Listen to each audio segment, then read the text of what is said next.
there are a few changes. John Filan is in goal, that's one change. Ivanovic retains his place at sweeper. Now there's a three-man back line in Durakovic, Tobin and Marth. Andrew Marth comes into the side for the first time on the tour.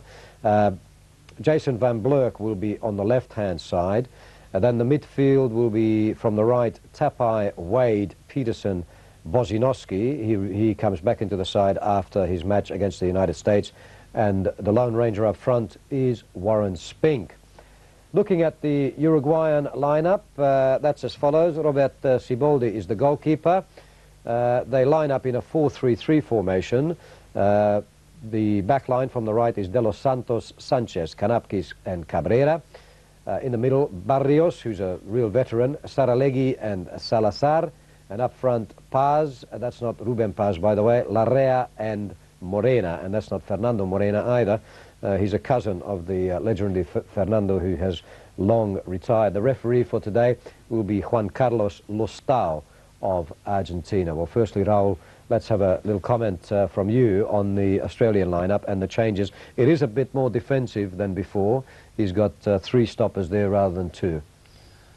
Not really. I think that what has happened in Uruguay is playing with three strikers. They're playing with two wide players, Paz and Morena, and one central striker, Larrea. And I think Eddie is putting Durakovic as a right full back, and Toby moves now as a left full back. Yeah. I think what they are doing is three markers. Three markers, yeah, plus Ivanovic as a sweeper. Yeah, well, that's what I meant. So that's purely to counter the three-man strike line of the Uruguayans. Yes. And the rest, what's your comment on the rest of the lineup? Bozinowski comes back into the team. You got Van Blurk wide on the left.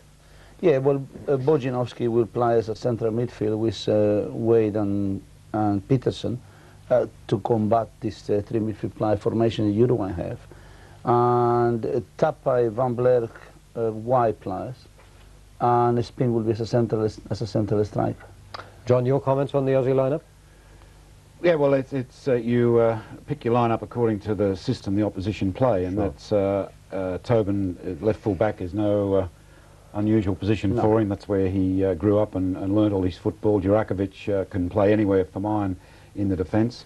I still would like, my only question mark about the Australian team is this playmaker role in midfield, which I feel that if you only play with one in front, apart from the support from behind, you have to have someone in midfield who can hold the ball, not just to play it forward, because it'll come back quickly if you play it forward. And I really think we lack, and it's not against any of the players in any way, but we lack someone who can play in that position. Perhaps a Zelic is the answer, but that's the only disappointment for me. I would have liked to perhaps to have seen Zelic given a longer spell in midfield. I know he's a fine player at the back, but I would like to see more playing in midfield. Raul, that's true, isn't it? I mean, Eddie Thompson does have a headache there in the playmaker situation. I know that he'd like to see Ned Zelic take that role because he has such good qualities. He's been toying around. Of course, Mickey Peterson has been the real candidate since Oscar Crino left the scene. Now, Bozinowski was tried against the United States. It's a real problem for him, isn't it? Well, yes, but I think this is what he's trying to do, giving another chance to Vlado Bozinowski to see how he is going to perform.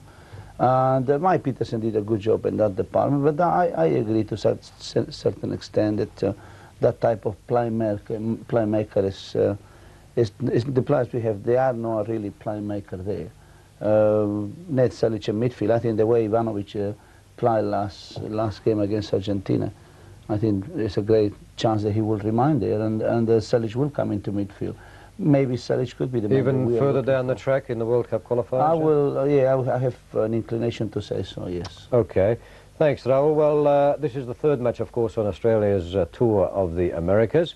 It all began in Orlando, in Florida, when Australia met the United States, one of the, well, on form, one of the finest teams, really, around the world at this time. Let's have a look at the highlights of that again, with Australia in the yellow shirts, the United States in the white. Now Marcelo Balboa, 17. The dummy run over it. Now Murray, and it's just wide.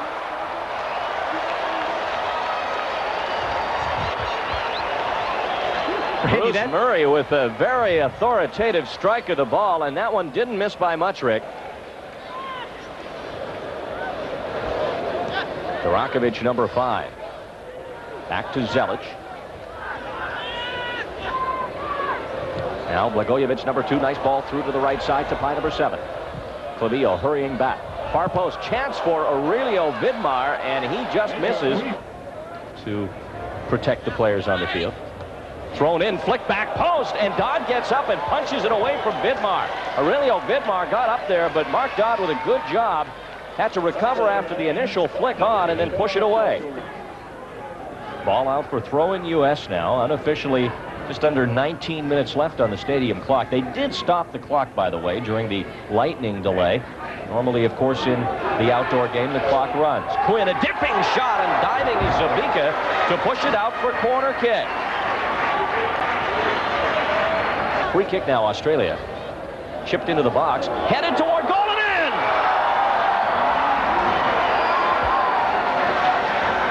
Warren Spink puts Australia ahead with just over 5 minutes left. Well, Randy, decision-making is such an important part of the sport. On that particular goal, it seemed to be a little bit of indecisiveness, not only by the defensive part of the United States team, but also by the goalkeeper. Neither one really being convinced or certain as to what it is they're going to do. Defensive players not making the right play in terms of staying tight, and Mark Dodd getting caught in a half position. Tackle administered. Quinn loses the ball. Armstrong back to get it for the U.S. Desmond Armstrong ahead for Quinn. Led him a little far, but Stewart was there. Balboa shot! It's punched over for corner.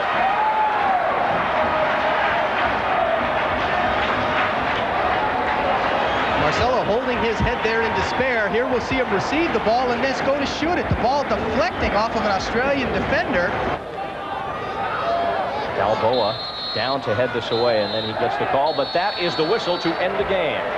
And Australia has upset the U.S. Cup champion, USA World Cup team. Yes, well, the commentators there, by the way, were Rick Davis and Randy Hahn, in case you were wondering.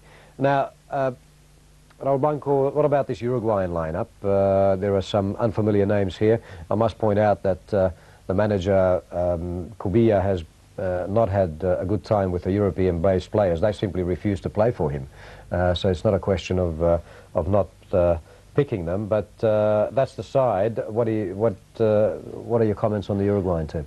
Well, this is a team which I think is a new team in many ways. It's a really shame that Cubillas could not patch up the difference between himself and the European-based players, because I think it's going to stop everybody seeing Francescoli and Aguilera and Sosa, Herrera, and some great players. But nevertheless, they're a talented team in any case. I think young player Paz and Morena, two very intelligent players, two good players on the flanks.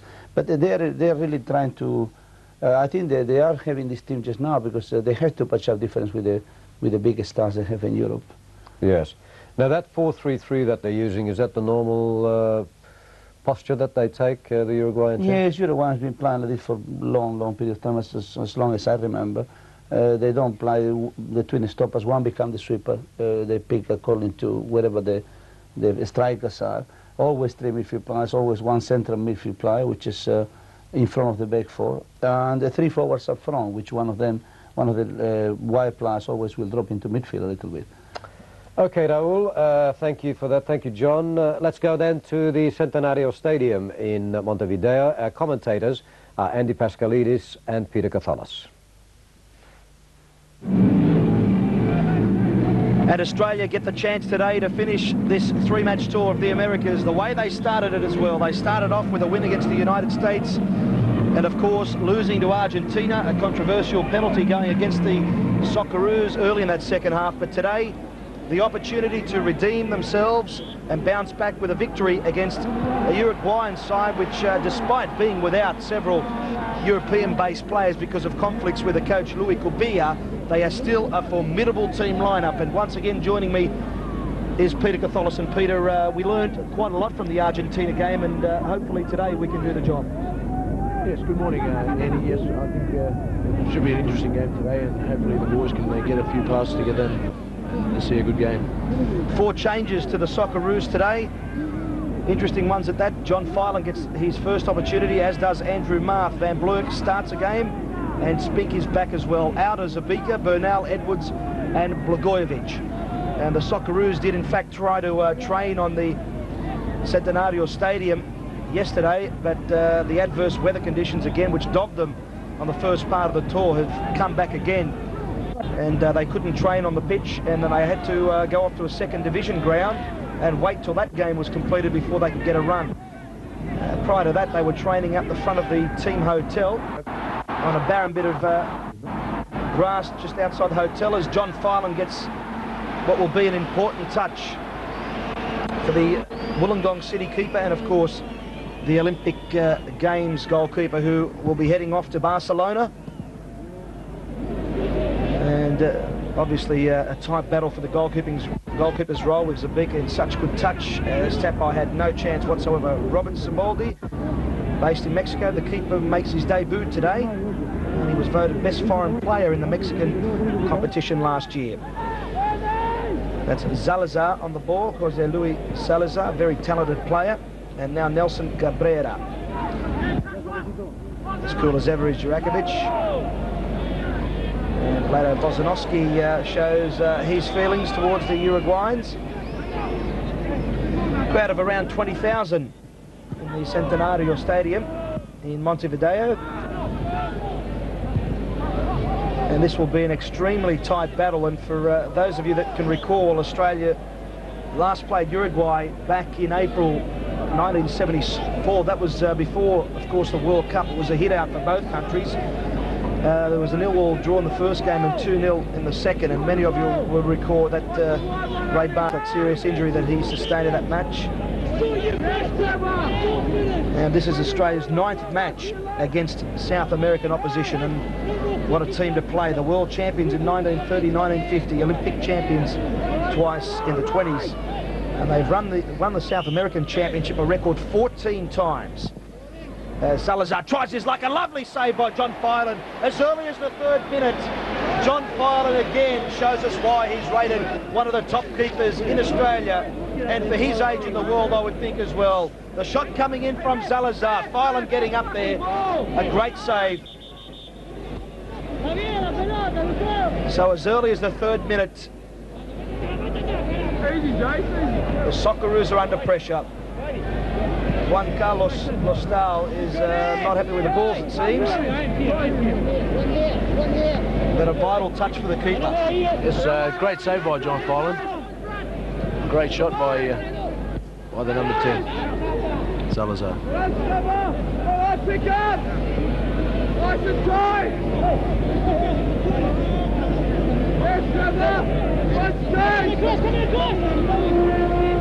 So now Van Blurk has to do some defensive work for Australia. Wade is over there as well. It's with Adrian Paz. No relation to his namesake. But as Les Murray had mentioned earlier, Claudio Morena, his uncle, had played against the Australians in '74. Wade is over there again. He's so strong in the air. But the pressure is right on the Australians, although Tapai had an easy steal. But as you can see, the conditions are very difficult out there. And I would suspect there'll be a lot of sliding going around there, as Jurakovic back in the right back position today, feeding it on for Van Blurk. Now Mike Peterson. Vlado Bozanovsky is also back in the team. In comes across from Jurakovic, a deep ball. Wade the header! Off the bar! How close for Australia, the rebound! And Spink with a chance to put Australia ahead. What a move. And Paul Wade, as he had done against Sweden in that 3rd game in Melbourne, it looked like it was on for the captain. Great touch on by the keeper. Then Spink, although I would suspect Tapai would have been declared offside. And what a comeback by the Australians. And at the other end, Uruguay try their luck. But a great start to the game, Peter. What a great move there. Great passage of play there, and Wade coming on the far post with a great header. It's so unlucky for Australia there.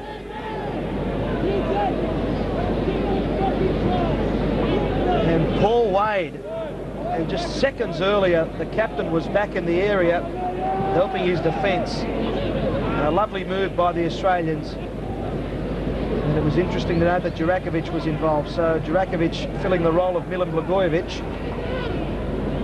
And Milan delighted with his contribution to this tour. He didn't expect to get too many runs, but he did the job in the first 2 games. There's a good, strong, forceful header away. Spink. Yeah, well, Spink was held back. The referee allows the advantage. Wade inside to Peterson. He looks for the runner in Van Blerk, but the numbers are back there for Uruguay. Plenty of cover. Good recovering work from the Uruguayan defence. Marena loses out this time, though, to Tapai. Now Peterson trying to get it on for either Wade. The referee right on the spot. Much better start than the game against Argentina, much more confident, and it's looking good for the Australian boys. It certainly is. The commitment is there, as you would expect from any Australian side, and I'm sure that chance for Wade would have given the team an extra bit. Confidence would have picked up somewhat. Nice turn inside by Peterson, but he was clipped on the way through, and again the referee very quick with his decision. Saraligi was the culprit on that occasion. Milan Ivanovic and Vlado Bozanovski. And there was no chance at all for the Australians to do anything there. And we were talking earlier about the conflict between the national coach Rubia and his European stars. Well, he's got the likes of Sosa, Aguilera, Francescoli, Herrera, Fonseca, and Herrera as well. So, you know, he's got a lot of players that he could call on, but he's deciding to stick with those faithful that have stayed in Uruguay, or the likes of Siboldi, who's playing in Mexico. Although I should point out that Salazar, he plays in Spain with Albacete. And on the ball at the moment is Nelson Cabrera. Marf will get there first, though, for Australia, ahead of Larea, the number 9. Making his debut for Uruguay today.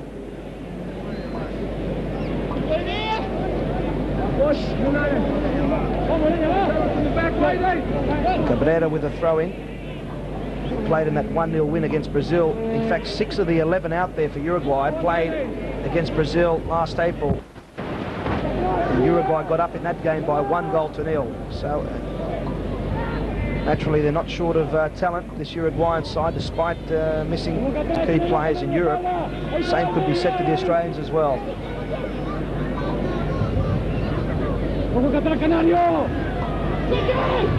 Cheeky little run from Spink. Now Peterson.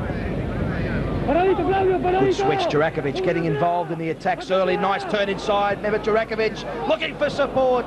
There was some coming through in the form of Spink.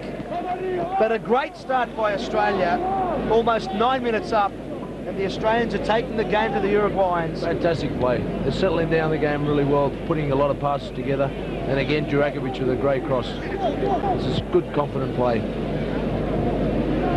And it's good for Australia to have the likes of Jurakovic, who can play anywhere in the defence. He can play in the midfield as well. It's good to have those players who can you can slot in anywhere. Of course, Andy. I think in terms of our defence, we've got a lot of backup there.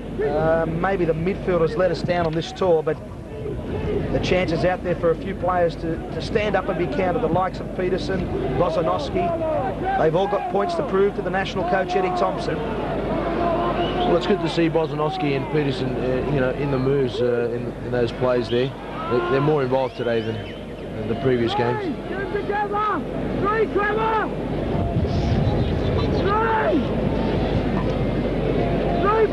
So it is 10 minutes up. As yet no score. Wade again back there to cover. Bozanovski across for Jason Van Blerk, and his future somewhat in doubt, you could say. The Apia attacking midfielder. Although word hasn't come through as to whether Ron Orsani's consortium will get the go-ahead or Morwell Falcons will be promoted. But there was a significant announcement on Saturday night from ASF headquarters in Sydney that the banning of ethnic names will come into force in the National League. That follows hot on the heels of the New South Wales Federation steps as well. And the young Socceroos had a hit out on Saturday against the Irish club side Shelbourne, ended in a 0-0 draw.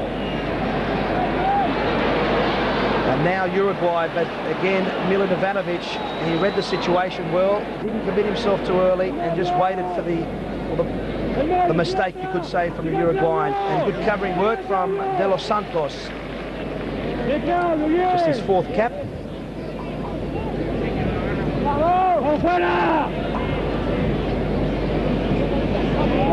And Uruguay is such a strong nation in the world of football. They're a small country really with a population of New Zealand, yet a world power in soccer since the 20s.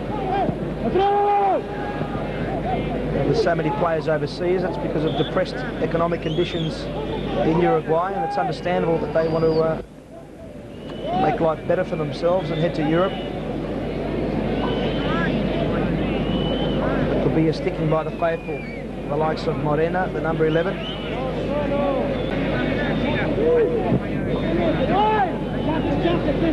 And already a lot of long balls played by both teams, you could say. Tapai rode the challenge of Cabrera, now Mehmet Jurakovic. Good dummy by Spink. Peterson in possession. And again, well, Peterson's been fouled twice in the last few minutes. That time the heels just clipped. Peterson, the 2nd longest serving player in the 11 there today. Of course, Wade has played now, well, this is his 49th A international. And Peterson's 27th. Robert Saboldi, the keeper for Uruguay, great touch on against the bar, that forceful Wade header. But he'll have some work to do there. Can Australia take advantage? They can't this time. There's plenty of numbers back for Uruguay. And good pressuring work from the Australians. They're closing them down in the midfield. They're not giving them too much space and forcing them into error. It's good to see from Australia. This is shaping up as a top game, Peter. Much better than the first 2. Absolutely, Andy. I mean, a good start, great start. And we're taking the game to them. We're getting forward. And we're controlling the play. Although an uncharacteristic error, and Phelan got down well to deny Larre. Certainly not. That was a surprise, really. But Phelan again positioned himself well, got down, and a good save by the Australian keeper.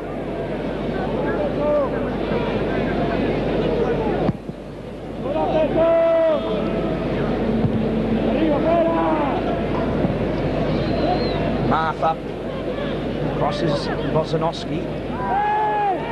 And it looked like Salazar had committed a foul, but the referee has picked it up.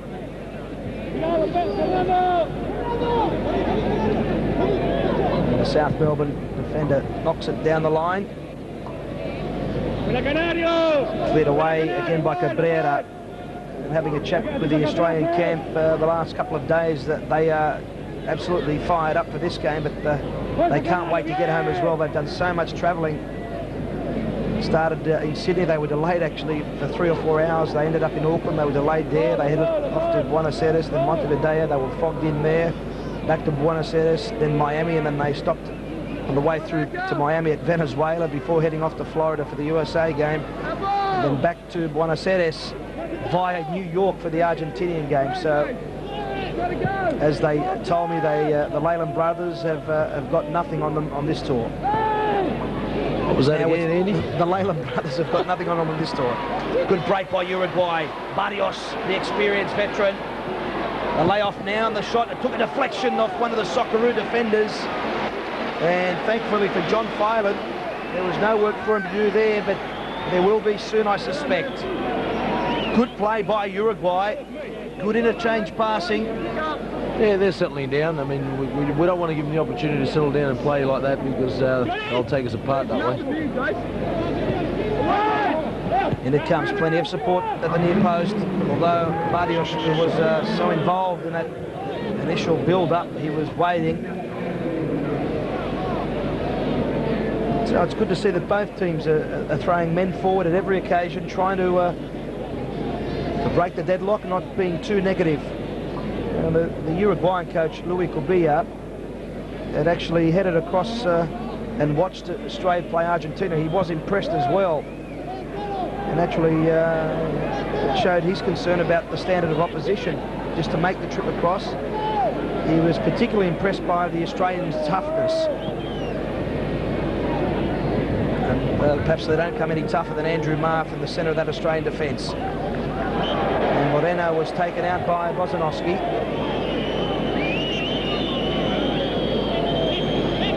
Referee having a few words to say to Vlado Bozanovski. He made his debut back in '88 against Brazil. Van Blurk has no trouble intercepting inside his way. Now Spink. And releasing it for Van Blurk. Although De Los Santos had plenty of time to get across. For our viewers that follow Greek First Division, Andy, Gorgie Barrios also played for Olympiacos in '85-86. So he's had plenty of international experience. That was the time you were at Larissa, was it, around that time? Yes. Big player in Greece at the time? Yes, he was. He was one of the biggest transfers at that time. There he is on the screen, the captain of Uruguay. Jorge Barrios. 0-0 is the score. We've had just on 17 minutes. And I don't think fans can complain about the standard of the play today. Both teams eager to test each defence.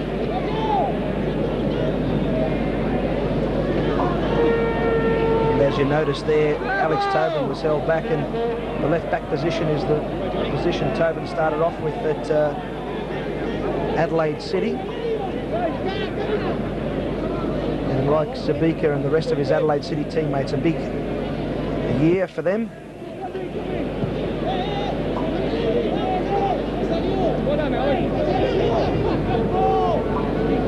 And I suspect Phelan will try to play it long. Phelan also one of the Olyroos that has been looked at by some European clubs. And I suspect that many of our Olympic side will head overseas once they finish their commitments in Barcelona. Van Blurk down the line for Spink.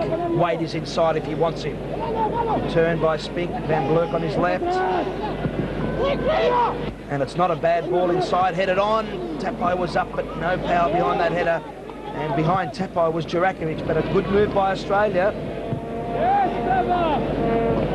And it might be on again. Peterson was fouled by the captain Barrios, and they seem to have singled out Mike Peterson as the playmaker, perhaps trying to block his supply to our attack. For sure, for sure. I'm impressed by Warren Spink's start. He's really giving him a bit of trouble. He's controlling the ball really well and lay off effective passes. Spink would be on a high after that goal against the United States. Great goal it was. The header on by Bozanovski, and the snapshot on the turn. What a try. Great shot. And a good opportunity for Australia. It seemed to come from nothing, and it's taken a deflection.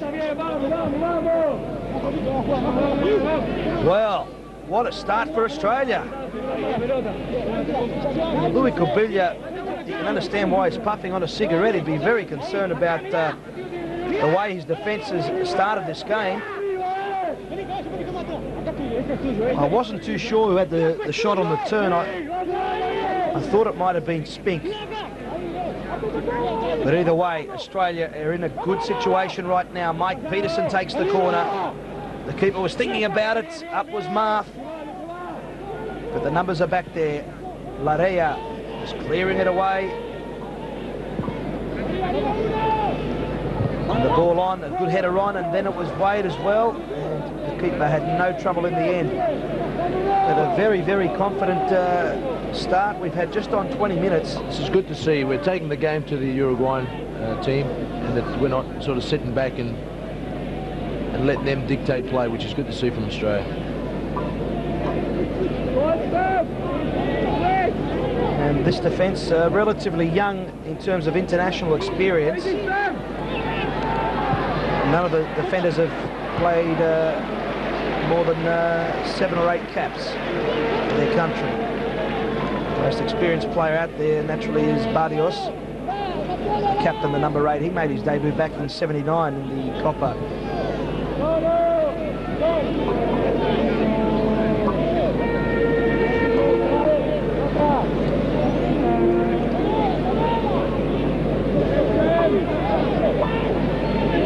Kanakis back inside for Zalazar, player to look out for. Zalazar was voted man of the match against Brazil. He's on the ball at the moment, the number 10. Switch across. Support inside in Morena. This is a lovely move, and the keeper was there again. Larea was the man chasing. And you can see a system already working out between Salazar and Larea. Salazar, well, he's their playmaker. He looks a very well-balanced player, very skillful player, and he's the one that accounting for the organisation of the play.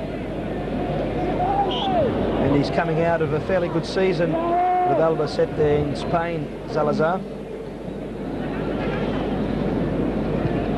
Ivanovic now for Marth. I suppose the other aspect in this game, Peter, the fact that coming into the tour, a lot of our players were limited in terms of match fitness, and I think that their performances so far, particularly their conditioning and so on, their fitness levels have been pretty good considering.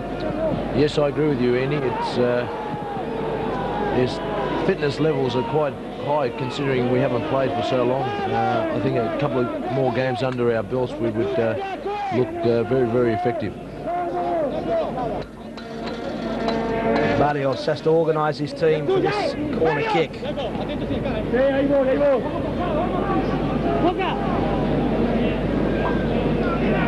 Dos Santos and Saraligi on the line, buzz in front of his keeper. In it comes Sean Peterson. The keeper again was thinking about it. And that back post ball seems to be the right one for Australia. The big men are coming up, the likes of Marth and Wade as well. And the keeper's been in two minds as to whether he should come out or not. So perhaps that'll be the pattern with the free kicks and the corner kicks. Well, absolutely. We've had a few corners now. We've had more corners than they have. So, you know, we're the ones doing all the attacking at the moment. Well, we're midway through the first half. No goals as yet, but opportunities at both ends. And enough for both teams to be enthused about. As Ivanovic's clearance, a hasty one, given away. Barrios, well, he's given it away. And then Van Blurk did the same as well. So some mistakes just creeping in there. Larea getting it back.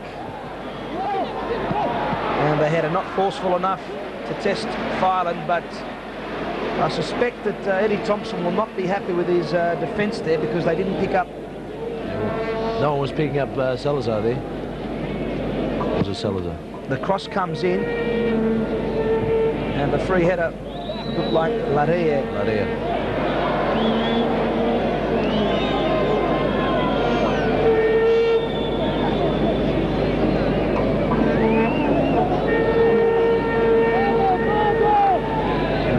Centenario Stadium is one of the most famous football landmarks in the world. It was built actually for the 1930 World Cup, the very first World Cup. And it was opened on the 100th birthday of the independence of Uruguay from Spain. That's why it's called Centenario. That means centenary in English. And can they rejoice here with a nice dazzling solo run coming in. But inside waiting was Larea, and I just suspect that Adrian Paz would have been maybe better off to knock it square. But the old adrenaline rush, when you make a run like that, you think, well, the goal's there, maybe I should go for it. Good skill there. He took the player on there, beat him quite easily.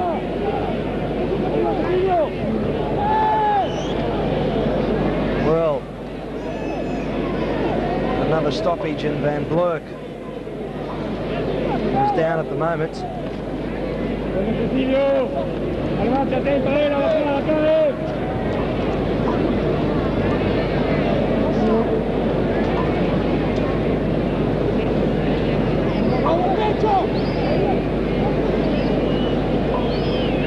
also a big game for Van Vleet today. I think he's his first full international, I'm not sure, but certainly a big game for Jason. Jason's first appearance, he scored 2 goals. Luis Cobilla, El Gordo, the fat one. He's a former great player, actually, in the 60s and early 70s. He was in Spain. And he created a furor. There's Dr. Brian Corrigan, Les Scheifele and Eddie Thompson. Smiles on the Aussie bench. They look quite dazzling in those new tracksuits. Yes, look quite smart.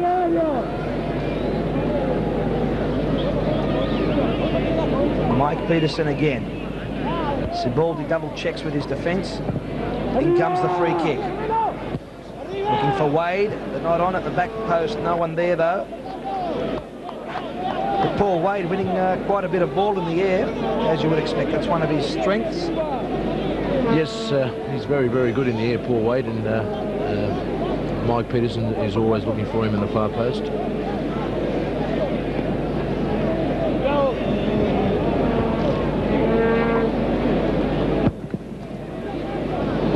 Not a very good clearance by Sibaldi. He's actually making his debut today. An outstanding keeper. Playing in Mexico, and I recall Chris Hummel made a move to Mexico and things fell through there. The former young Socceroo keeper as well tried his luck there. And there'll be no chance for Uruguay. Almost 27 minutes into this game, as yet no score. Last night there was heavy rain, thunderstorms out in the sea. It looked like again there could have been some trouble for this game to be played here, although there was no fog during the week. Larega. It was held back. Yeah, not impressed with Uruguay. It seems to me like Zalazar and Paz are the only 2 players that are probably class players in this side. It's certainly not the Uruguay that we all know of. And I think a lot of reason behind that is the fact that the Australians aren't giving them much room to play. Although in the last 5 minutes, some of their attacks have looked very threatening. Tapai, we haven't seen much of him today, and the captain, the experience showing out.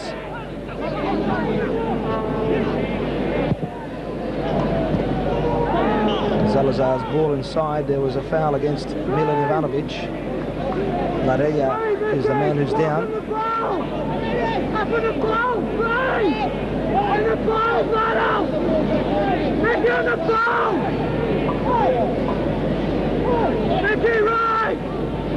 And John Filan, as you can see, organising Peterson and Bozanowski in that wall. That's a sign of a good goalkeeper, talking to his players there. Zalazar, the number 10. Man of the match is Brazil. He'll probably try it from here. He does. Well worth the try as well. Not a bad attempt. He's got a very strong shot on him. He's very well built.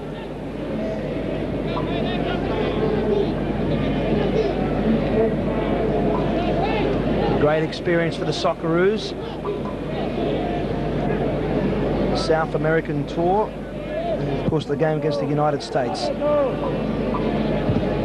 The standard of opposition to test themselves against, and hopefully the Socceroos will be able to get through to play the World Cup qualifier in South America. The right to make it to USA. And Bozanowski getting stuck in.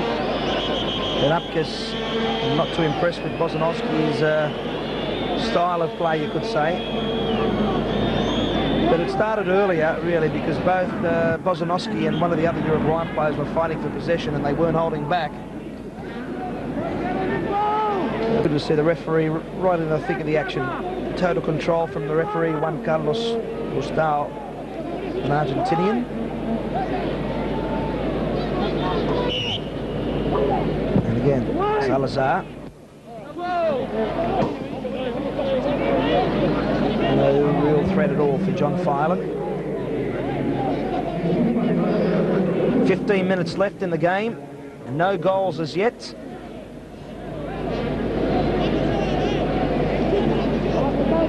"30 minutes into this first half. 0-0's the score.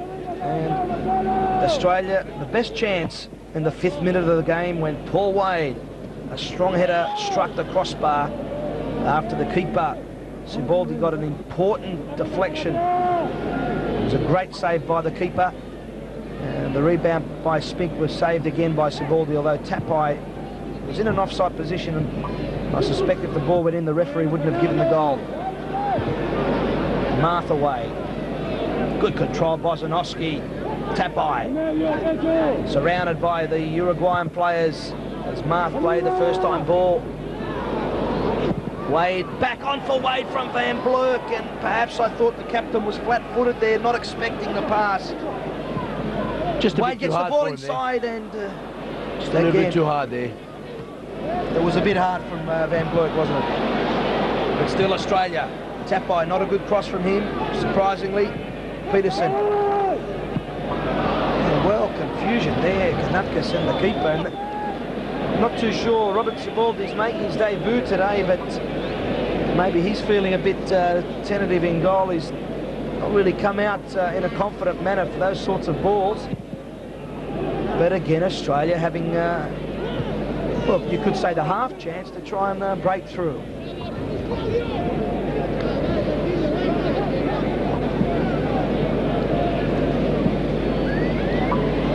It was just laid a little bit hard there. It was a little bit softer. It could have been a great chance.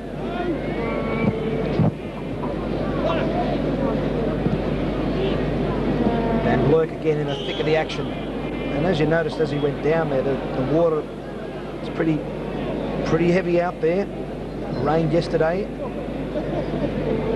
And the Socceroos weren't allowed to train on the pitch.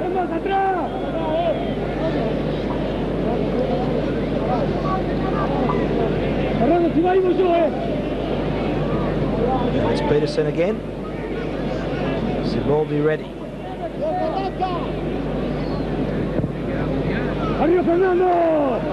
Wade's up there, and a missed kick, and it could have fallen for Spink. But the Uruguayan defence is looking fairly shaky, surprisingly as well.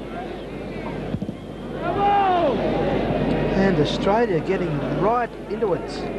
We're playing really well. I mean, away from home in Uruguay, Montevideo. It's quite a good performance, quite a first half performance. I'm sure Eddie Thompson would be happy, although he's probably thinking some of those half chances. Tad unlucky not to put one of those away.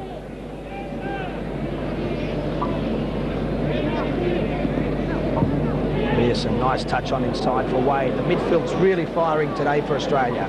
Good ball inside. Spink, he tries the snapshot. And just maybe Spink could have gone on with it there. I thought he's got the measure on the defence. He's pretty fast.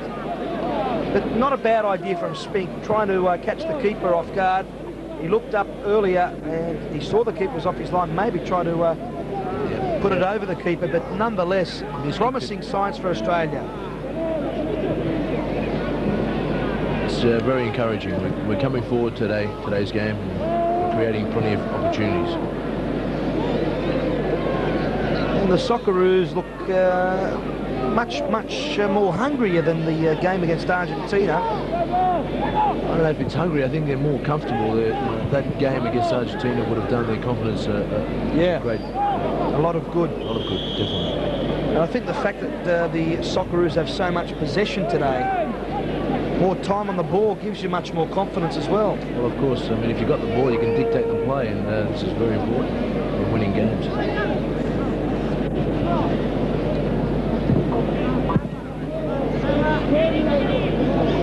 The last 10 or 15 minutes, Jurakovic really hasn't had the opportunity to come down that right side. But a lot of the attacks have been generated from the midfield. Likes of Peterson and Wade and Bozanowski getting involved. And you can see Wade is playing like a striker the last 5 or 10 minutes. He's that deep. Good interception by Tapai. Marth. Well, there was a blatant foul on that occasion against Tapai. And in recent times, Ernie Tapai has made that wide midfield position his own in the Australian team after, and we should point out, Tapai made his debut back in 1986. And it's been 6 years since he's really cemented that position. Well, he's quite fast and he takes players on quite well and puts a good crossover, so it's not surprising. And there's a lesson for not just the Socceroo team, but teams all around the world. A way to enforce that offside trap. Uruguayans, just all of them ran out together in unison, and 6 Australians caught offside. And there's the ball on for Larea. Marth again over there for Australia. What an amazing recovery it's been from Andrew Marth. That knee injury, then he played a part in the top 5 playoffs of the Coca-Cola Soccer League. And he snatched a place in for the tour.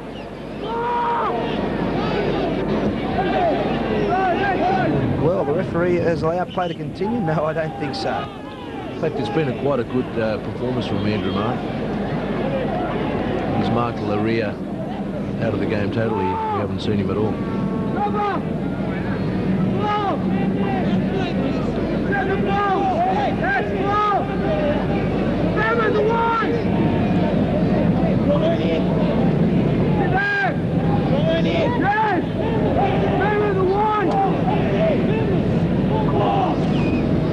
And again, Salazar, a fairly identical position as the shot that he had in the 29th minute.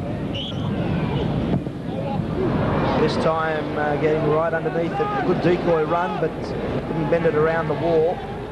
With that top left-hand corner of Filan's goal. As we've noticed at Euro 92, a lot of the keepers have, I don't know whether they've had too many men in the wall or they just haven't positioned themselves properly, but a lot of goals have come from free kicks in similar situations. Yeah, absolutely. The one this morning was nowhere different.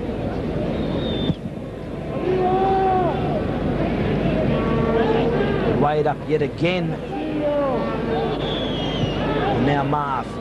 Touch on by the captain Wade, and he was good decision. He was fouled just as he went for the ball. And the referee right on the spot again.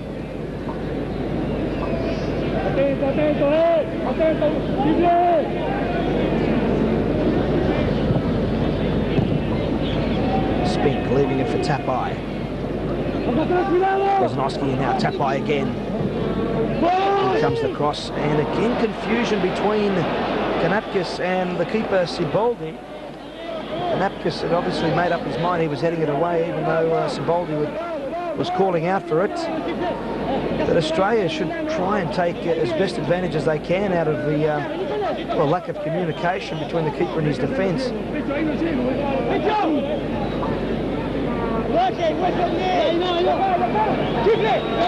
Uruguay have won the South American Championship 14 times. That's a record as well. That's more than Argentina and Brazil combined.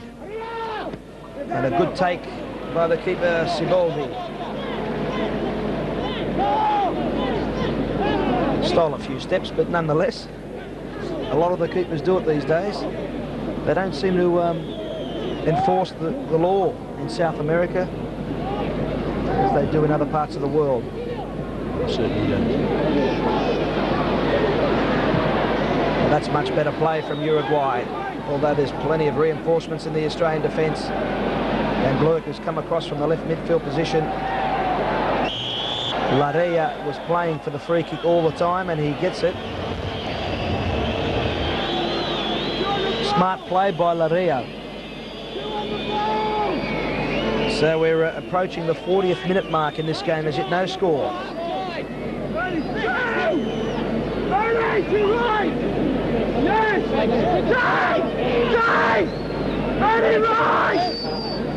And John Filan calling Van Bluyk back into that two-man wall. And the shot well blocked. And Catwell, whether it was intentional from Peterson, it did the job. Now Spink looks for support, finds it. in the form of Peterson, who's still a bit groggy after that that ball, but it's 0-0, 5 to go in the first half. Good, enterprising first 40 minutes.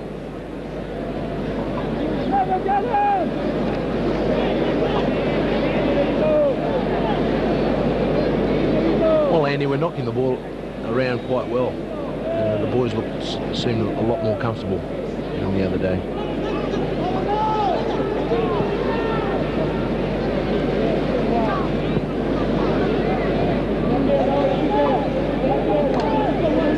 Captain Barrios trying to fire up his team. Desperate for the breakthrough as De Los Santos knocks it long again. Marth slipping a tad, and Ivanovic blocks out Larea. He keeps his cool under pressure all the time, Milan Ivanovic.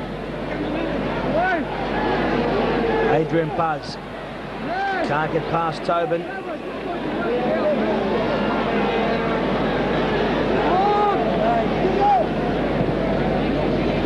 Cabrera and Barrios still has possession for his team, Uruguay. A late challenge from Durakovic, and I must say Kanapkas rode the challenge well. Cabrera taken out, and Australia will have to be ready at this stage. There's just on 3 minutes of normal time left. They wouldn't want to concede a goal in such a critical period of the game. This is the worst time to concede a goal. We're going to be careful, very careful here. Salazar will take the free kick again, as he's done throughout the first half. And, well, Fireman was scrambling for it, and the header was off target, and it looked like it was Larea, but it's taken a touch. It must have come off one of the Socceroos. I thought that the way it was swinging around that it might have come off Larea, but again, the Australian defence have to cover, and a good take by Fireman. A good take. Yeah, that was a much better take, because he was really struggling to get across to that first one, the free kick from Salazar.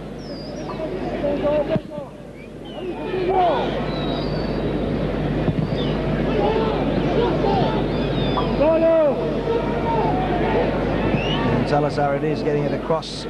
Kanapkas leaving it. De Los Santos knocking it on for Paz, and here it is again with Salazar. Key player for his team today. Great skill, superb play.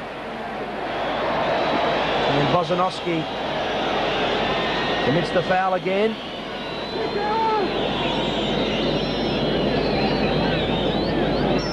Jose Luis Salazar, the number 10. Not a good free kick from him this time. Oh, a lovely flick on for Tapai. Wade's in the centre if he wants him. Wade's on if he can get it through. But good recovery work. De Los Santos was the man for Uruguay. And Wade seems to be playing like a striker the last 15, 20 minutes. It's very good to see Paul Wade making those forward runs from midfield. He'll be causing a lot of problems to the Uruguayan defence.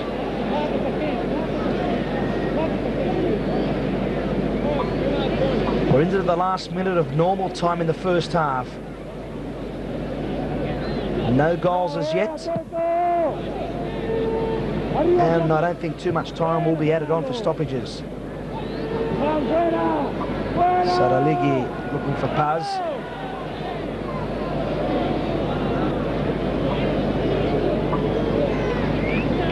But a good start to this game. Good first half performance from Australia.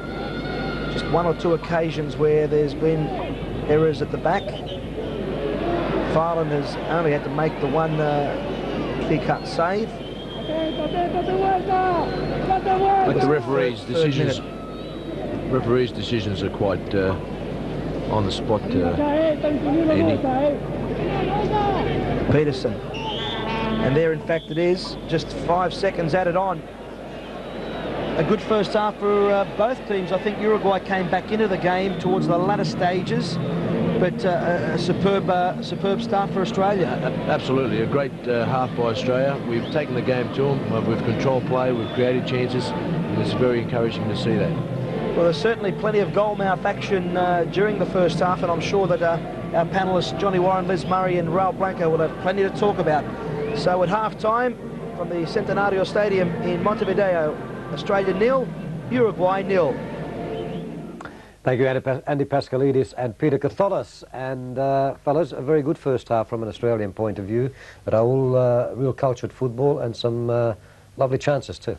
Yeah, the best game to date. Obviously, as we discussed before, they were a little rusty against United States. I think Argentina game give them maybe this sharpness and cohesion that it was lacking. But I think now they're playing the best game of the two. Of the two. I mean, they played very well against the United States too, didn't they, John? But somehow the penetration wasn't there. There is penetration there today. There is the fluencies there, and I think you have to say that the opposition is probably better than in the United States.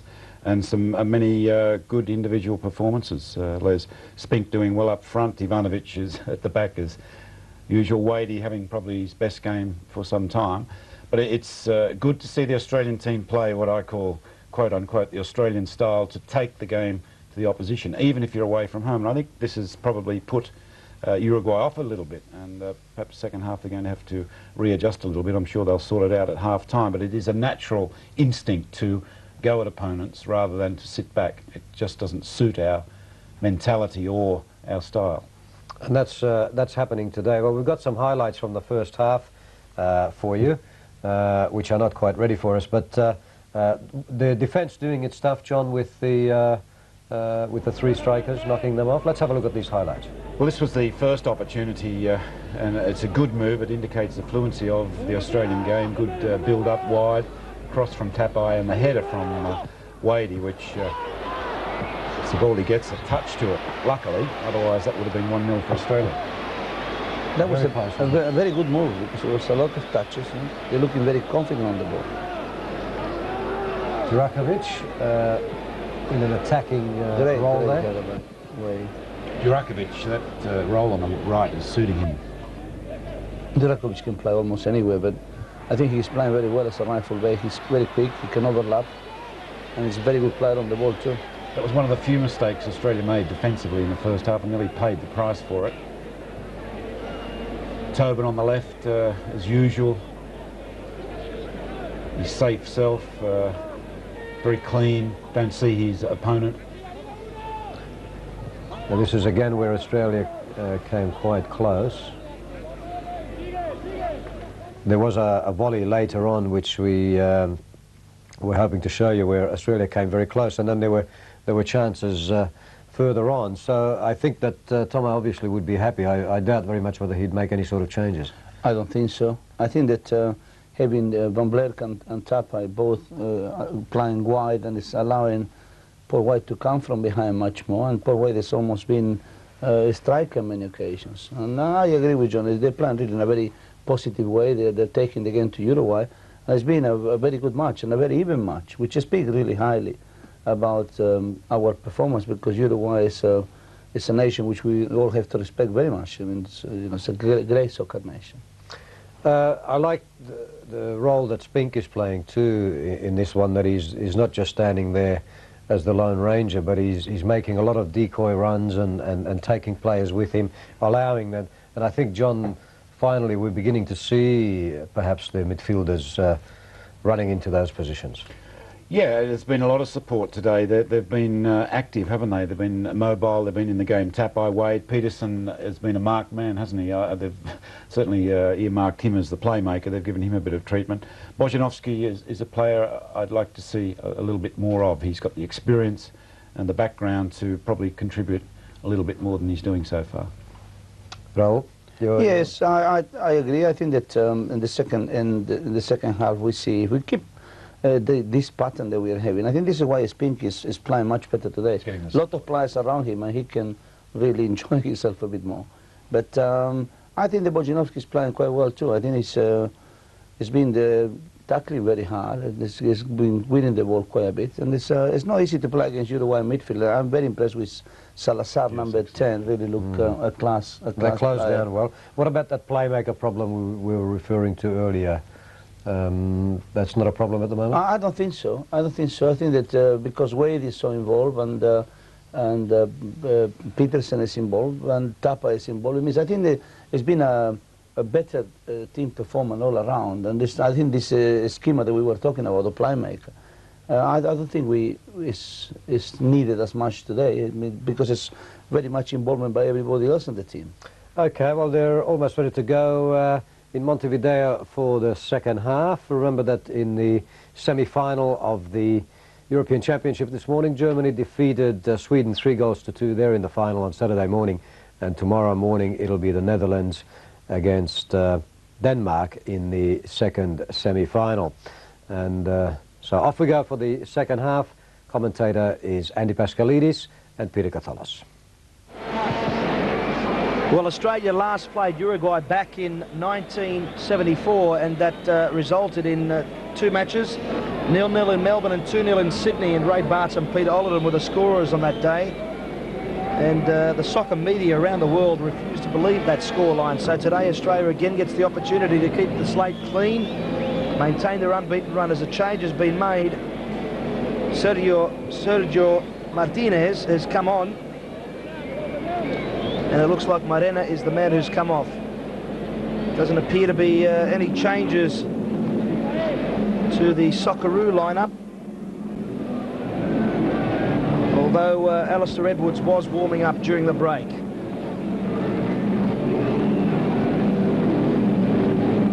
So Australia doing well against Uruguay in 74. And it's been a long time since then, since we've played the Uruguayans, and there is some talk that perhaps Uruguay might tour Australia in the future.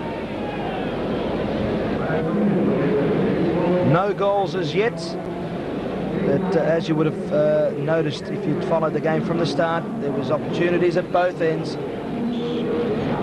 And we're underway again, so Martinez coming on for Morena. That's an interesting change. Martinez is a striker as well. This is his 9th international. And just having a good look around, no changes, it appears, to the Australian side as Filan gets the ball away. So the last 45 minutes of the tour, Peter, and it's a 45 minutes Australia obviously will be hoping to finish on a high note like they did against the Americans. For sure. I mean, if we continue to play like we played in the first half, I think it's it's going to be very encouraging for Australia.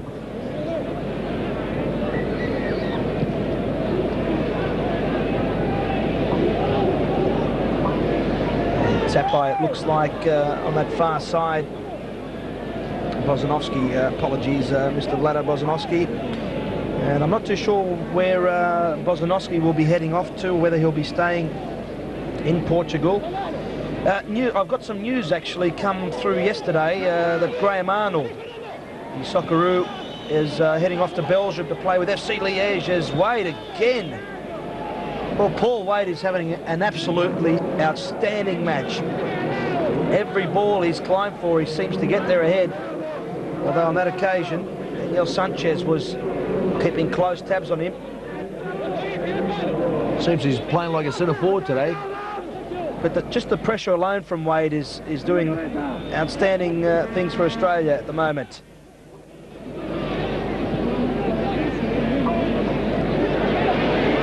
Adrian Paz and Van Blerk is a pretty fleet-footed sort of customer as well.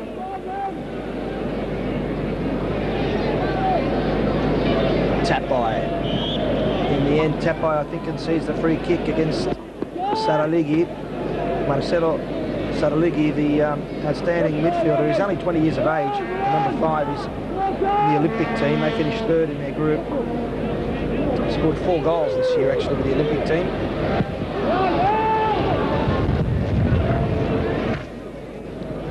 Now Peterson, Wade, Van Blerk will switch.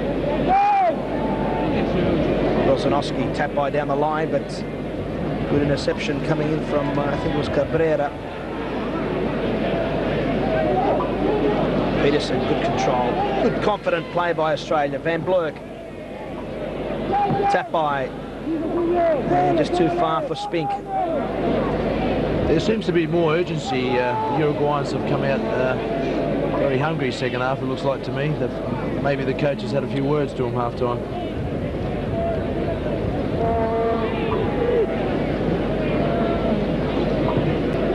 De Los Santos inside for Barrios. And now Daniel Sanchez back. Sanchez and Barrios, the veterans of this team, both 30 years of age.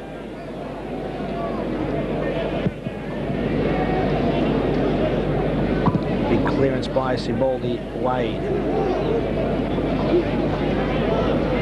Perseverance. Zanoski inside, Van Blerk.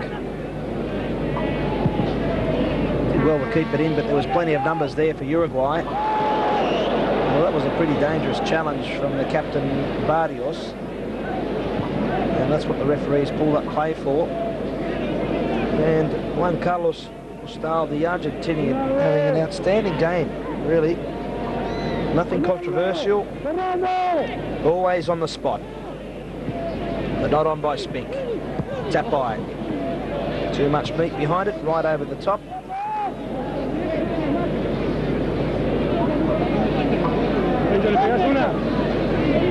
And of course, Australia, once they return, some of the players in the Olympic team will head into camp. The Olympic team have been in camp in Sydney, along with the Australian youth team. And the Olympic team will head off early next month to play in Europe before heading off to Barcelona. And while they're touring, Australia will be playing 3 matches against the national Croatian team on the 5th of July in Melbourne, then midweek in Adelaide, and then the following Sunday on the 12th in Sydney. So still a busy schedule for our national teams. Absolutely. The boys have got no break whatsoever. And by that time it'll be pre-season training, I would suspect, for quite a few teams.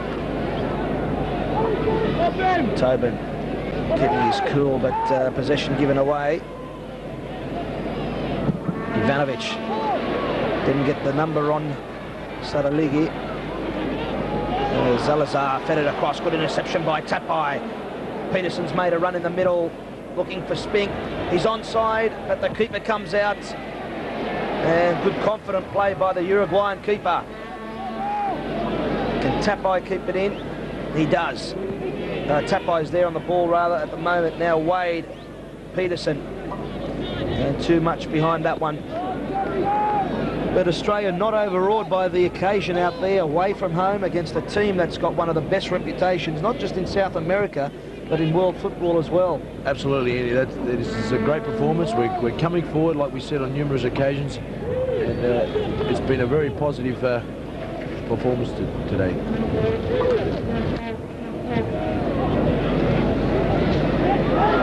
Committed challenge from Mehmet Durakovic. Peterson's made the run through the centre and just offside. And if he just held back, he would have been through too. And he gets a yellow for clearing the ball away. And for youngsters around the country, I'm sure that your coaches have told you, you just don't do that.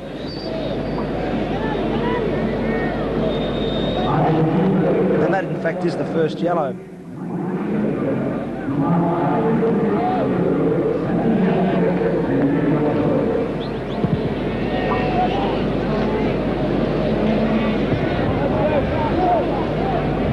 So Australia picking up where they left off in the first half.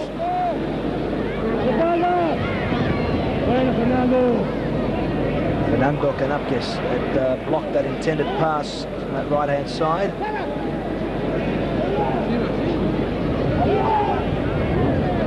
Wade, Durakovic, now Peterson.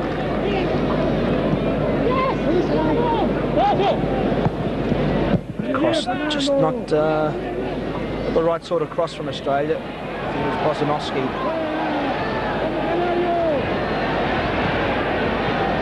And there's a nice ball inside. Saraligi has found his man now in Adrian Paz. Great tackle. Very, very good tackle.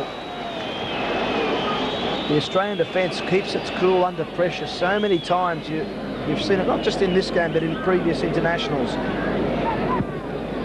We have defended very well.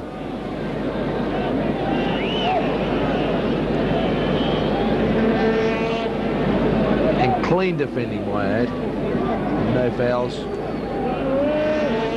Can't afford to give those fouls away in that defensive third, particularly against South American opposition. And that touch on by Wade, it just looked like Spink might have been on his way through. And that was a good, strong, clean challenge by Durakovic, although it, well, a bit of a skirmish there between Barrios and Wade. And sadly, a bit of spite creeping in, and Wade's definitely not that sort of player. The Argentinian referee putting his foot right down. It's been a good, clean match so far, really. The referee allows play to continue, and there was no foul there at all as Durakovic came in again. The commitment there, typical Australian commitment in the defence at the moment. But Uruguay, it's good play by them up until that stage there. Wade leaves it for Peterson. Some mistakes creeping in for both teams. Salazar, good strong run. Saraligi lays it off for De Los Santos. Salazar, Saraligi, Ivanovic there for Australia. They've got to get it away though. Durakovic tries his best, and the touch on just wide too. And it looked like Salazar at that near post just got his boot to it. And we'll see on the replay, Australia for the first time really not clearing it away. Durakovic was always struggling to get across there, and it looked like it took a touch. Good passage of play by the Uruguayans. They put a couple of passes together. Good cross.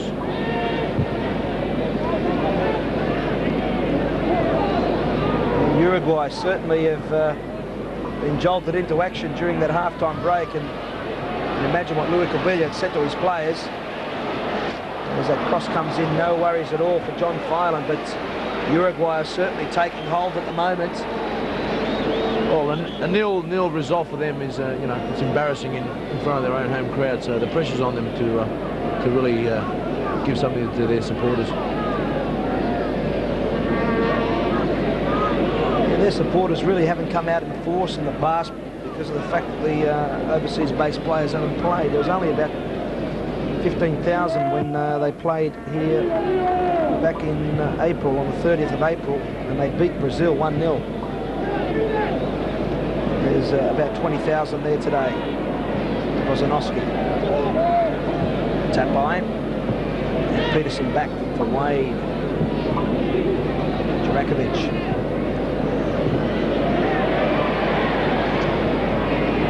Durakovic will get in there as he does, but it falls straight to Kanapkis. Ivanovic back for Australia. Durakovic. And Wade gave up his job as a draftsman to work as a development officer with the Victorian Soccer Federation. And he was telling me how easy the job is, particularly after the Ollie Roos result against Holland. That two-week period after that game, Paul said that he didn't have to spread the gospel that much because the public of Australia knew what the team was about and what they'd done and what they'd achieved. Like anything, it's the senior team that we have to sell more so than the other teams. They are all important in It was fantastic for Australia with the Ollie Roos qualifying for the Barcelona games. But this series is an important one for Australian football, particularly considering we face Croatia. Then later on in September, the World Cup qualifiers start. Spink Can he get past Cabrera? Spink. Not enough meat behind it. The keeper had to get down, but he has looked so lively, Andy, today. Him and Tapai have been first class.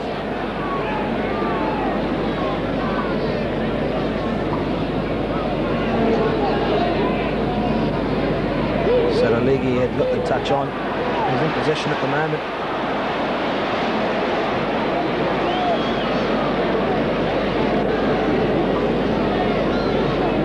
Saraligi come up through the ranks in the youth team, the Olympic team this year. This is his 8th international with the senior team. Exciting prospect, midfielder.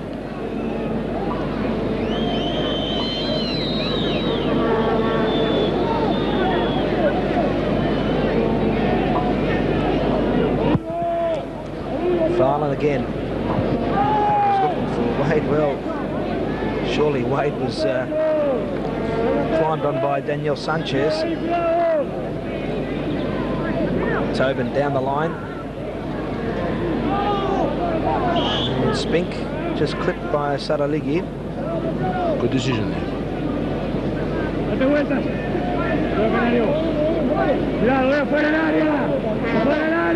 I think the Socceroos have gained a lot of respect, Andy, in the in those South American countries by the results. I mean, although we lost to Argentina, we did really well in today's performance. I think we're gaining a lot of respect. And Bozanovski tries his luck, and it wasn't too far wide at all. A good attempt by the Socceroo midfielder, really. From a good, Peter, I would suspect about 25 metres out. Great shot, great shot.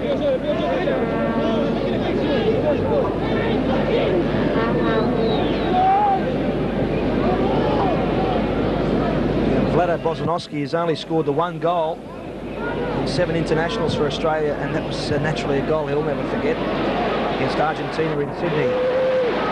And now Buzz, the header on and just wide. Well, that was close for Australia, really. Bozanovski had almost done some work at the other end. Paz was on the right here. He got the ball inside. It was a nice touch. And the header by Saraligi just wide. The game's opened up here. Both teams are going at each other.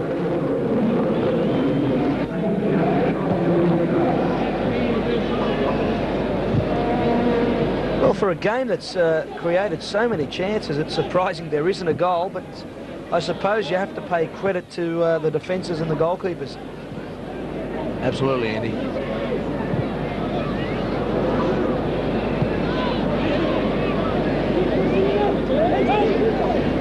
Sanchez on for Captain Barrios. Now the player from Danubio Kanapkis. And that's the other interesting change, I think, in Uruguayan football, the fact that the 2 Montevideo Giants, Nacional and Peñarol, they're not as strong as they used to be, really, because Danubio, Bella Vista, Defensa Sporting, they're the sort of teams that have been winning the league in recent years. So it's been starting to spread itself out, the domination of the competition. Well and truly spread amongst all clubs. Adrian Paz will take the corner kick. And the nodded on header by Kanapkis. Still, it's there for Uruguay. The clearance had deflected off Tapai. And now it's with Spink. Relief, really, for the Australians. The Coca-Cola Socceroos well and truly in the hunt in this game. Paz. Skillful play from Uruguay. Adrian Paz. Martin Tobin, and it comes off Tobin. Great cover there, Alex Tobin.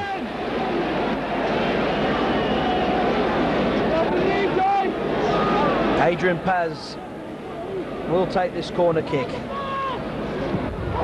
And, well, the opportunity fell there for Kanapkis, and it goes out for the goal kick. And as much as we are impressed with Australia's play, the last 2 or 3 corners, we haven't really picked up the runners that have come into the box or some of the free players. We don't want to get slack at this stage. I think the change with Martinez coming in for Uruguay has sprung him to life, and Paz is making those runs down the sideline there. they look more dangerous in the second half.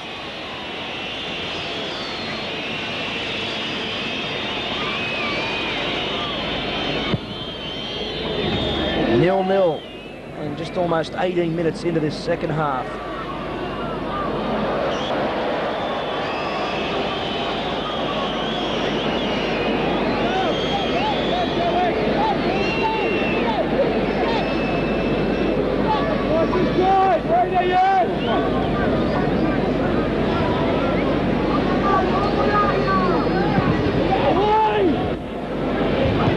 Wade looked like he was somewhat obstructed there. Kanafkas is in the box at the moment. He curls it inside.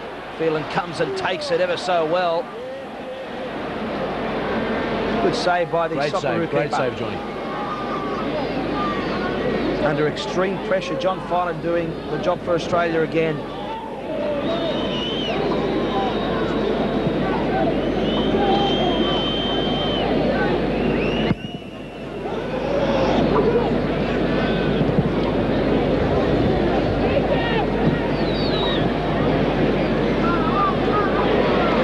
With some space in the middle of the park. Paz is free on the right. Paz looks up for support. Now the captain Barrios. Great play from Uruguay. They've certainly picked up the tempo in the second half. The cross had come in from De Los Santos. And the chance and the goal! Martinez scores for Uruguay. Great execution from the substitutes. What a way to celebrate his introduction to the game. Uruguay lead 19 minutes into this second half. But it was a great move. Started off with the likes of Paz and then the cross from De Los Santos. And Martinez picked his spot. 1-0 Uruguay.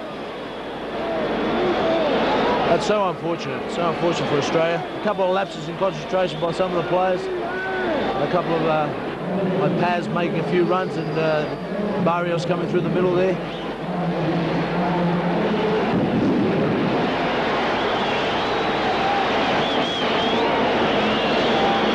And just looking at that replay, you really feel sorry for John Phelan because he was coming out and then he hesitated somewhat. Although no one picked up Martinez and there was 3 defenders there. Bit of misunderstanding there. Van Bleur, can Australia come back? They certainly have the character and courage to do so. Will Uruguay maintain the strong surge that we've seen since the half-time interval?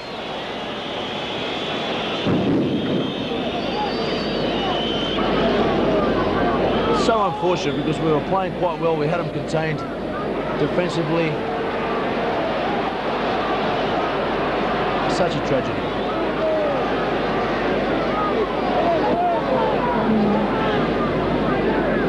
Lurk looks up for support.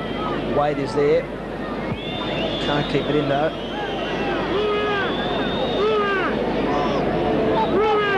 Australia is a similar situation, you could say, for them. Last Friday against Argentina, they were down 1-0 in the second half. That was actually in the second minute.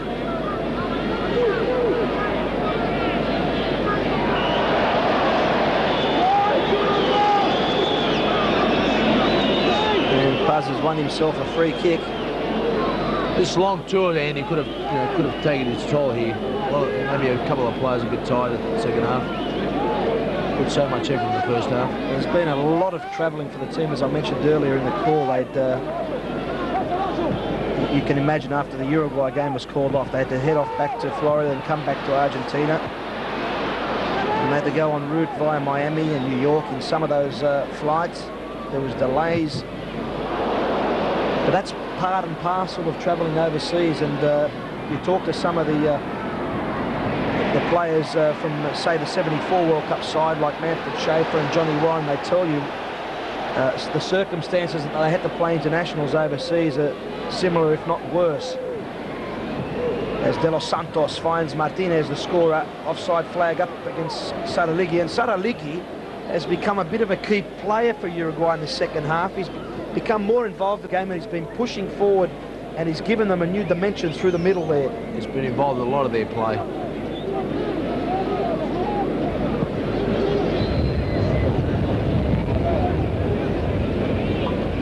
Also, there's a bit of loose marking in the middle of the park there. Well, I feel, Peter, that whatever happens today, Australia can take heart from this performance. I rate this performance better than so far what we've seen, better than the match against the United States, and obviously better than the game against Argentina. Great performance today, great performance. We've come forward, we've taken the game to them, we've had opportunities, and you know, the result, it doesn't matter. I mean, as long as we've created chances and tried to win the game at least, well, that's an encouraging performance. It's a real learning experience for a lot of these players that haven't toured with the senior team away to South America. I'm not sure that any of the players, except for Wade and Bosanowski, have played South American opposition, because we think of the Gold Cup, and then we go back to 74, the World Cup finals against Chile, and of course before that Uruguay, Saraligi and Marth there, because he was keeping close tabs on the right-sided player Buzz, and he came back in. That was a good move. Nice touch on. Tapo will keep that in too.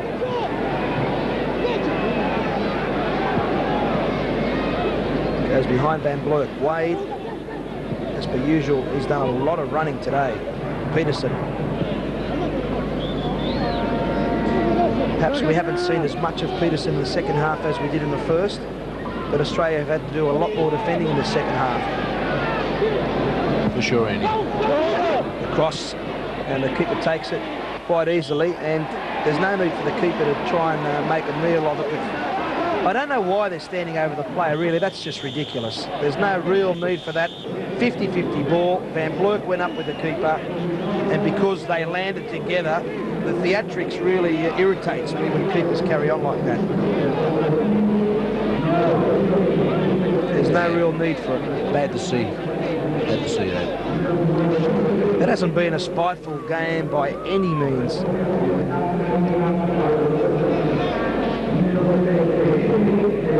So 25 minutes are up in this second half.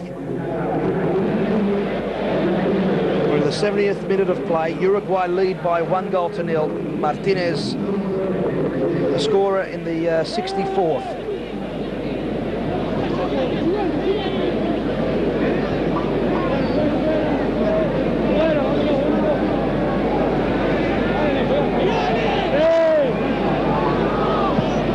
Edwards looks like it's going to come on. So it looks like it likely to be a straight change with Spink, I would suspect.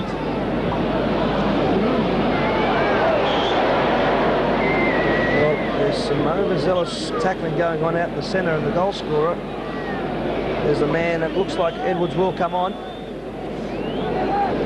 and it is Spink who's coming off. So with just under 20 minutes left, Alistair Edwards gets another opportunity on tour.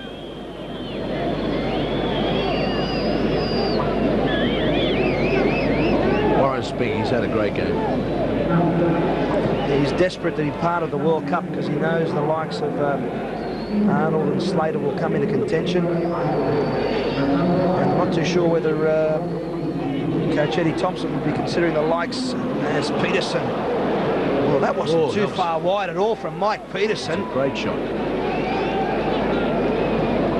And look at the replay of Van Blurk. Got in well, laid it off, and Peterson, the keeper, would have been stranded.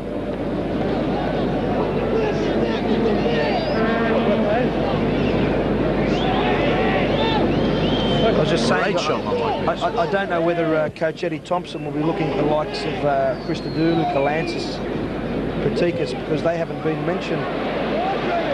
Although I think they'd have a lot to contribute to the national team. For sure, but I don't think so. I think he's rebuilding the team based on these players and Frank Farina, Arnold. I think Jimmy or Chris haven't really played with the Socceroos in the past 3 or 4 years. It'd be hard to mould them into the side at this stage. Can't help forgetting that game in '85 against Scotland when Petikas came on. He just changed the game right around, and that was a World Cup qualifier where Australia could quite possibly have qualified for Mexico in '86. Oh, we know Jimmy's ability. He's a great player with a lot of speed, and from what they tell me, he's really improved his skills over in Greece. But the encouraging sign is that Patikas, well, he's a player who played in the youth championships at 17 in 81 and then went to Mexico in 83. But we've got these players coming through the junior ranks, which is really encouraging for Australian football. And a snapshot well off the target. Alex Tobin, there's a player who came through the youth team. Filan, Blagojevic, Zelic. A lot of great talent there. Oh, there's plenty. Spink was another. Van Blurk, Edwards. And you could go right through.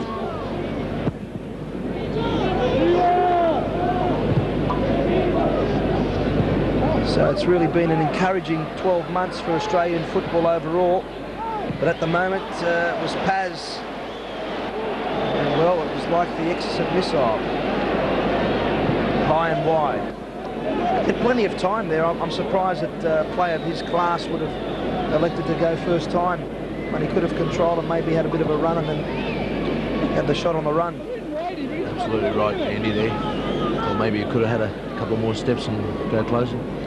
But there seems to be a few players a little bit tight out there. The game's really opened up here.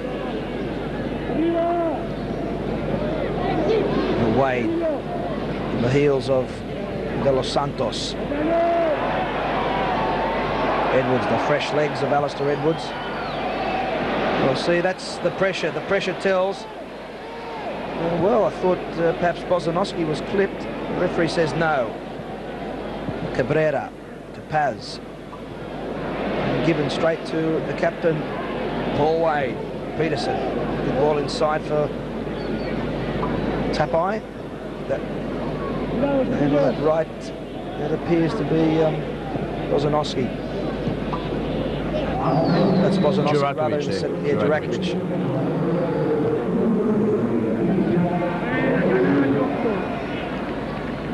But this will be a great learning experience for the Socceroos, and I'm pretty sure they'll come out of it better players. Well, there's 15 minutes left in the game. Australia are down by a goal. Nothing to lose naturally, to use a cliche. Everything to play for.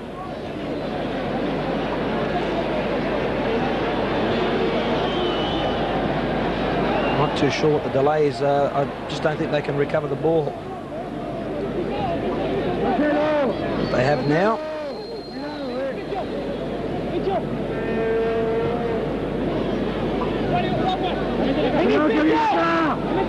This is the type of opposition I think we probably have to play if we do get to the late stage of the World Cup qualifiers. So it is a great experience to play such opposition. I think the next step, that if it can be arranged, is to bring out a South American national team, play a three-match series here, or bring out another team and play a three-team tournament. We certainly need more games for the Socceroos in our World Cup qualifiers, because that's the measure. If we can qualify for the World Cup, well, then Australia is really moving on. Now Edwards leaving it. The ball's a deep one, and too deep for Paul Wade. And he's covered a lot of ground today, Paul Wade.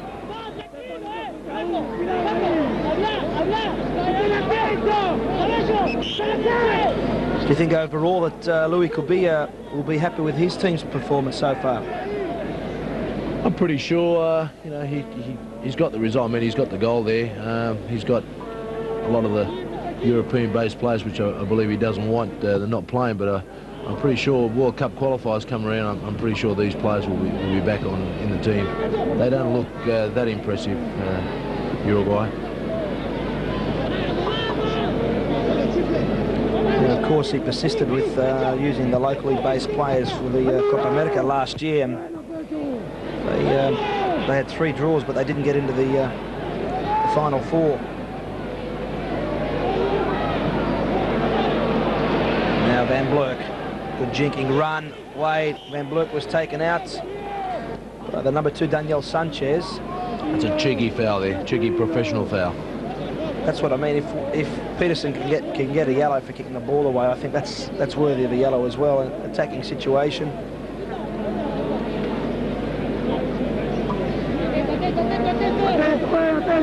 And you wonder whether the Socceroos will attempt one of those amazing free kicks. Maybe not. It might go deep, looking for Wade to knot it on, or perhaps for Wade to head for goal. There's Charlie Yankles now.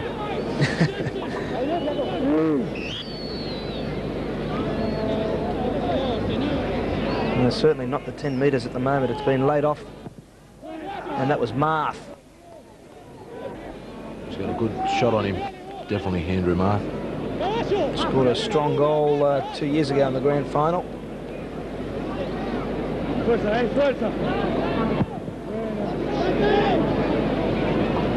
The strongest of clearances, although it's with the Uruguayans at the moment.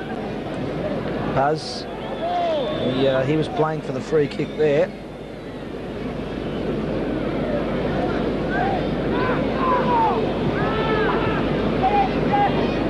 And you can see the conditions out there extremely difficult for the players.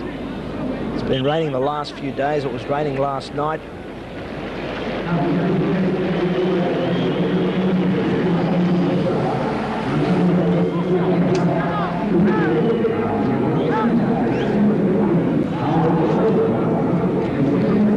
So the change being made. Diego Dorta, the 15 rather, is on. He's got 10 minutes to impress his coach. Already the man on the ball has. He's scored the goal that's given them a 1-0 lead, but a good decision by the referee.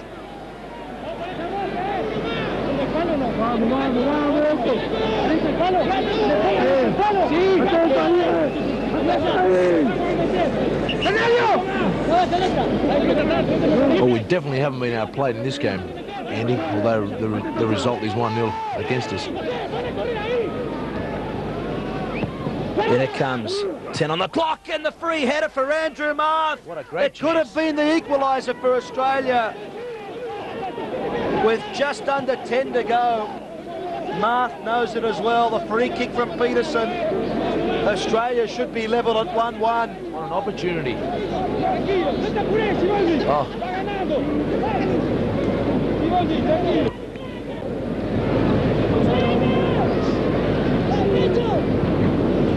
I think perhaps Marth was surprised with the amount of space and room that he had. He had no one challenging him, really. Wish we could see the replay of that. I think he was on his own there. Although, in his defence, I will say that perhaps with the other players going up for it, he might have seen it late coming through. But from that range, you should put those ones away. And we could have had a 1-1 situation here with... Now there's 9 minutes of normal time left. Well, that's unfortunate. We should have had a goal there. There's a lot of positives to come out of this game for Australia, though. Absolutely, absolutely. Zalazar, we haven't seen too much of him in the second half. It's been more Paz and Saraligi, but there's the ball. Marth will get there. He doesn't hold back in those sorts of challenges. Andrew Stabber Marth. He was really a shattered man after that grand final. 2 grand final losses in a row. Again on penalties. Yeah. You'd think after the 1-0, after the goal they scored, they'd pick up the tempo, but we're really taking the game to them. And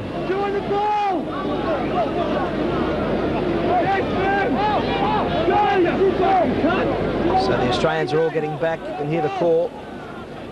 Jason Van Vleut's been called back into the penalty area to pick up.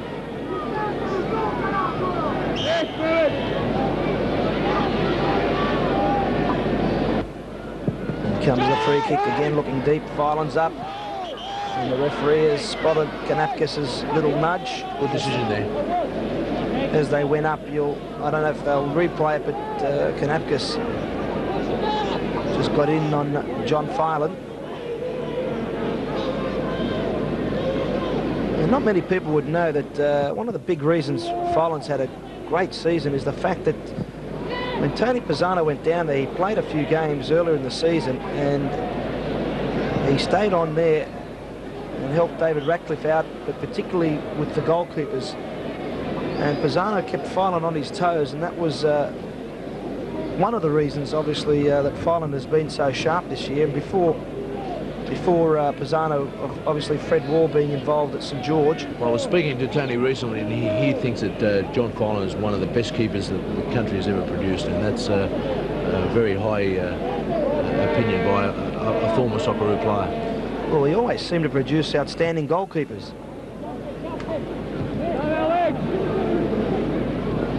Van Blurk will come away. Nice touch inside Peterson. All in all challenge, but it's with Saraligi. Now Zalazar. Martinez had made the run inside. Saraligi's there at the moment though. Martha's right on his back. Martinez gets it back though for Cabrera. Jurakovic. Edwards' touch, not a really good one because it was well to the left of Peterson. Martinez has made the overlap. And the shot on the turn, and what a goal! A superb finish from Larea. That ends it for Australia. But a superb execution from the Central Espanol striker. He won't forget today in a long time at all. Look at this for a finish. 2-0 Uruguay. 5.5 to go. Just goes to show you how dangerous the Uruguayan team can be. When they put a passage of play together, a great finish by Larea. It certainly is well worth another replay. The goal scorer earlier, Martinez got it inside, and Filan had no chance at all. It's a great finish. That's one of the best goals you'll see, really. I really am impressed with that one from Larea. On the turn and well low down to the keeper's left. Snuck it in that post, and I really don't think any keeper could have saved that. No. Can Australia salvage a consolation? 5 to go, it's 2-0. Could have been 1-1 just moments earlier. Marth in there. And he kept his cool under some pressure too. Well, I'm sure the Uruguayan coach Luis Cubilla will be a relieved man right now, because a draw or a loss to Australia would not be a good result by the high standards that Uruguay do have. Absolutely, Andy. It's unfortunate. We've lost the ball in the middle of the park there. Stupid mistake. And a couple of passes together, and there they are. A goal down. Another goal.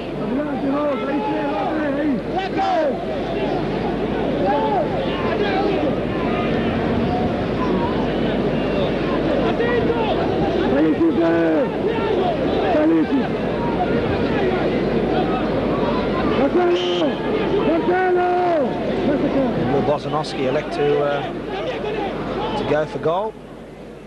Or would they look for Marth again? Marth's up there. Straight into the wall. Ivanovic. No offsides whatsoever there.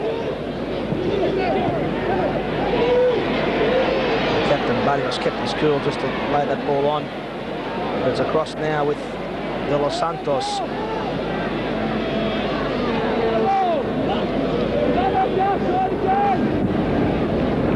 So, 2 good goals for Uruguay, particularly that second one from Larea. That's wrapped up the game really for Uruguay.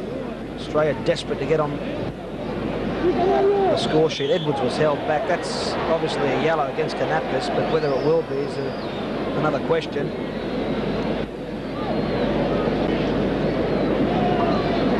It certainly is.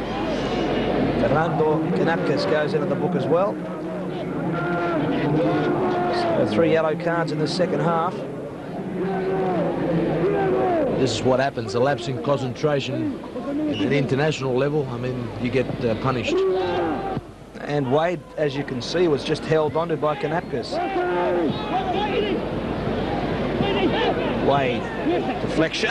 No, that was so close for Australia, and they really deserved a consolation at least for the efforts today. And Paul Wade was so unlucky there. The ball took a deflection. The keeper was gone, but it was just inches wide. We certainly deserve a goal. And now Buzz, Saraligi rather, he ran into Tobin, and the referee's allowed the, well, that was a bit unfair, I really honestly thought there, because Tobin was put down and the player ran into him. But anyway, justice in the end, no goals again. Well, the result does not reflect the way the game has really gone today. That's very unfortunate. We've had chances to score goals and we haven't really taken them. What about the players from this tour? There's obviously a lot of players that have been tested out with the World Cup qualifiers in mind. Have all of them stood up to the test? I think so. I think all of them will come back better players. I'll be better for the oncoming games. You don't think they'll make more changes at all? I don't know. I mean, I'm not in a position to say, but I think the boys are going quite well. I mean, Tapai is and Spink. Midfield Bozanovsky today, he did quite well. Miggy Peterson was involved. Paul Wade has had a good game. I think overall it's been a good performance today. And there's the chance again for Australia, and they couldn't take advantage. Well, credit to the Australians, they haven't given up the fight. There's just on 20 seconds of normal time, Wade was in there yet again.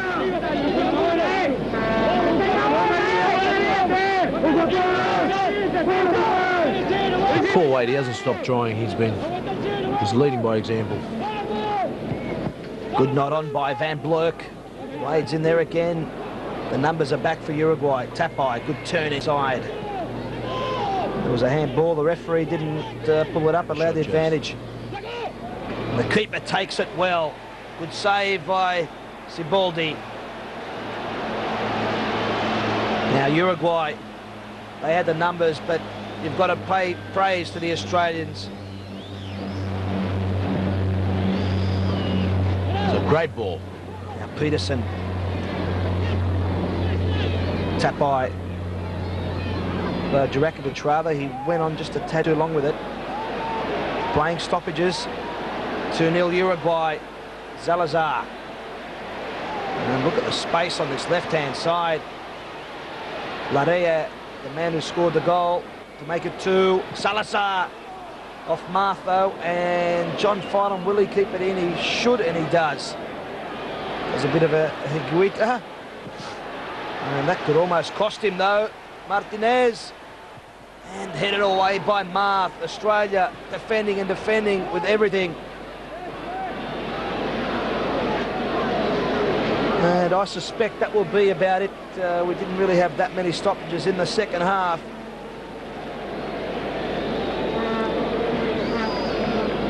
But Uruguay lead 2-0. Peterson on for Tapai. He's got great touches close in. Oh, unbelievable.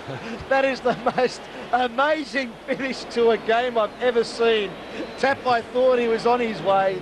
The referee pulled off a superb save to collect the ball. I think Eddie Thompson will be very happy with this performance today. But 2-0 Australia, it could have been 1-1, it could have been any scoreline. Australia had their chances. Uruguay took theirs. Australia a tad unlucky. The crossbar denied them in the first half. There was opportunities throughout. The tour finishes, though, started off 1-0, a victory against the United States, and then against Argentina, a 2-0 loss. They held their own. It was 0-0 at half-time, a controversial decision early in the second half, although Argentina were a superior side. And today, they've held their own against Uruguay, no doubts about that. They can walk off with their heads held high, I'm sure that Luis Cubillo will have a lot to say to his team, despite the 2-0 score. We've certainly taken the game to them. We've had a lot more possession. We've created chances, and it was good to see. Very encouraging. Uruguay's last victory was against Brazil in April at the same stadium, the Estadio Centenario in Montevideo. So 1-0 against Brazil. Today against Australia, they finish on top 2-0. The tour ends for Australia, but it ends on really, in my eyes, on a high note. So the final scoreline here, Uruguay 2, Australia 0. We'll cross now to Les Murray. Thank you, Andy. And that victory over Brazil by Uruguay was achieved by much the same players, the European-based players of Uruguay, even then refusing to play for their coach, Luis Cubillo. So, Raul, a good performance by Australia, a really high one to finish the tour on. Uruguay stronger in the second half, really. Yes. But Australia, an excellent game overall. I think the Uruguay deserved the victory, but very encouraging performance by Australia. Those are the type of opponents we will have to face on the way to the World Cup, and I think it will be a great experience, a valuable experience really for the players to know how to deal with this type of football. And I think as the tour went on, the team looked better and better. It means I think that now the series against Croatia national team are going to show that we can keep improving. The lessons learned?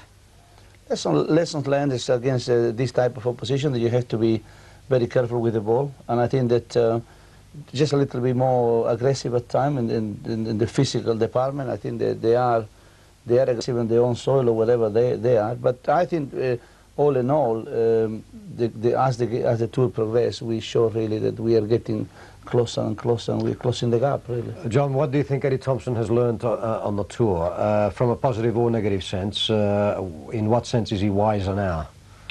Well, I think that we're all wiser because of the fact that you just can't make any half chance. It is penalised at that level. We saw it against Argentina, we saw it today, but I think they could feel well pleased with the performance, particularly today. They were in the game the whole time, but perhaps looking ahead to World Cup time, it's not sufficient to lose 2-0 away from home and expect to go through. My only comment on the whole tour really is that it should have perhaps been a little bit longer with more games. Sure, they've benefited from playing Argentina and Uruguay, but to have had more experience would have been a better situation for them. Well, I think there was a lot of things learned. I mean, he's tried players out. He knows now how they can stand up to these sort of games. Vlado Bozinovski, Milan Blagojevic playing 2 games, didn't he, in that right back position. So there's, I'm sure he's found out a lot of things, Raul. Yes, this is the time for trial and error. I think that World Cup is still, elimination are not too far away. But I think this is the type of events you have to experience. You have to feel which will be your final selection when the time comes. And I think it was very important to see. I think Eddie was clever to give everybody a chance. And I think when he comes back, he will know by then who are the ones who will go on with the job and the ones who maybe will not. Okay, John, Raul, thank you for joining us. Raul, thanks for your good help, and back here, you're off to sleep now. You're out to do a few jogs with the boys. Yes, I have to. Yeah. Okay, Raul, thank you. And that's another night of soccer, leaving us now only to wind up to the climax of Euro 92. We're here again tomorrow morning with the second semi-final, Netherlands versus Denmark, live beginning at 3:45 Eastern Time from Gothenburg. A replay of this morning's match in edited form tonight at 5 to 11. And then the final, Saturday morning again at 3:45 Eastern Time. But till tomorrow morning, thank you for joining us from the World Game. Goodbye.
get funky, get funky, get funky.